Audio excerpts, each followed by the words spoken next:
Benepisyo ng pagkain ng inihaw na baboy. Isa, mayaman sa protein. Nakakatulong sa muscle growth, pag-repair ng tissues, at dagdag lakas sa katawan. Dalawa, source ng vitamins at minerals. May vitamin B1, thiamine, B6, B12. May iron, zinc, phosphorus. Mabuti para sa dugo, nerves, brain function at immune system. Tatlo, mas healthy kumpara sa pritong baboy. Mas kaunti ang mantika dahil natatanggal ang excess fat sa pag-iiho. Apat, mas nakaka-enjoy kainin. Hindi man nutrients ang benepisyo, pero ang satisfaction ng inihaw ay nakakatulong sa mood at appetite. Masamang epekto ng sobrang pagkain ng inihaw na baboy. Isa, mataas sa saturated fat. Kapag sobra, pwedeng magdulot ng high cholesterol risk sa sakit sa puso.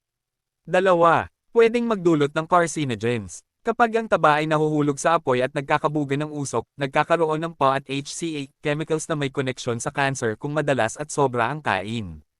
Tatlo, mataas sa sodium, lalo na kung maalat ang marinade.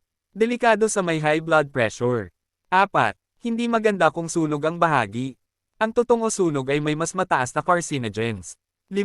Pwedeng magdulot ng gout flare. Pork dagdag grill ang katumbas mataas sa per-ine nagtitrigger ng gout sa mga sensitibo. Paano gawing mas healthy ang pagkain ng inihaw na baboy? Piliin ang lean cuts, mas kaunting taba. Iwasan ang sobrang sunog. Huwag araw-araw kainin. Gumamit ng kalamansi, herbs, bawang para mas natural ang marinade. Ay partner sa gulay at tubig para balance. Kaya yung mga high blood pressure dyan hinay-hinay sa pagkain.